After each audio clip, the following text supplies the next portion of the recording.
It would be highly remiss of me to not thank, with such deep gratitude, those who have blessed me and afforded me the opportunities I've had in life. Each and every day I strive for the Master's will over my heart bill, because this is not a walk I wanted to be part of. However, when your Uncle Sam makes certain requirements, you're bound by certain agreements you have to do.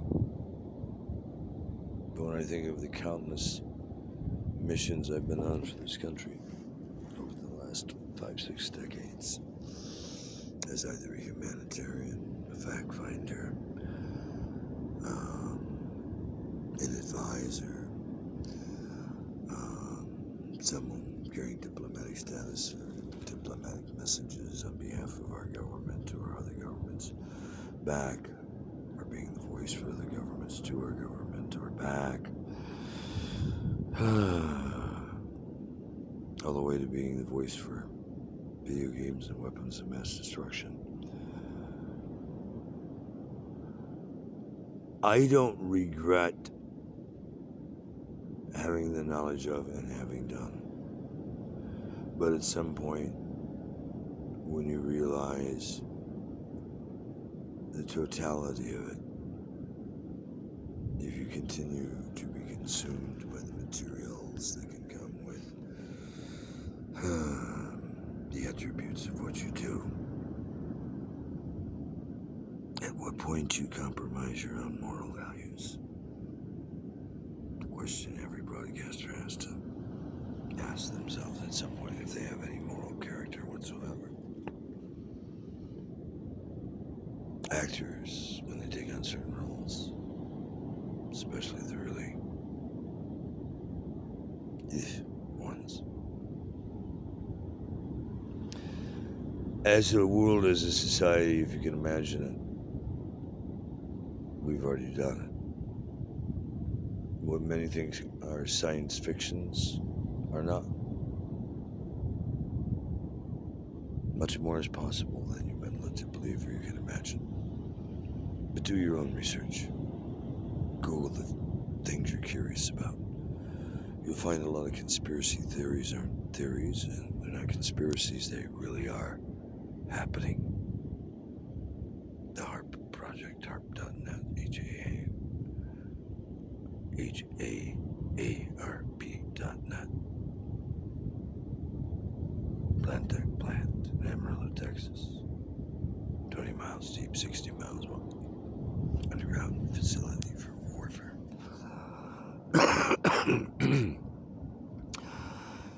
Tip to people around the world.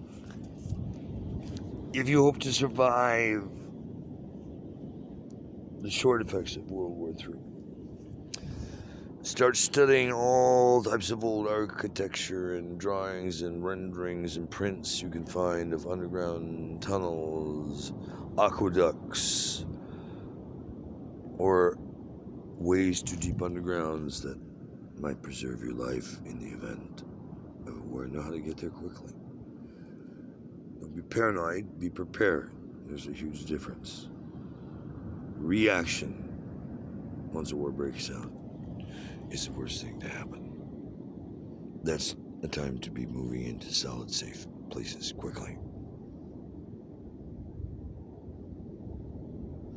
And I don't know about the rest of the world, but with the amount of military overpasses and flights that keep increasing on an almost daily basis over the last couple of years in Southern California, if you didn't know we had military here, you sure as hell do now. Some of their latest technologies that you see in movies that you wouldn't have even seen outside of war, you've seen flying over the shores of Southern California. It's been an eye-opener for a lot of tourists.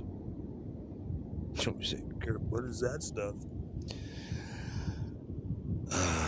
Let me just say, I have been proud for years to be an American. Right now I'm disgusted. The moral decay in this country, the self-indulgence, self-seeking, the abuse of others, the reckless intentions, the empty words and promises, the meaningless conversations, the psychobabble, and all about someone's own indulgences and needs. Most of the time, nothing even to do with relevance to the world or me or how anybody else can benefit. Sadly, even some of the most desperate people on the streets will get stuff and then ask for more instead of saying thank you. It saddens me to see how this country has turned from a country built on pride to a country overindulgent, undereducated, and very ignorant to a lot of facts. Quick to judge others, but see no evil, hear no evil, speak no evil when it's certain people, places, or things, because that might come back on me, and that could not be good. Wake up, sheeple. Take a stand for peace. Or not. It's your eternity or not.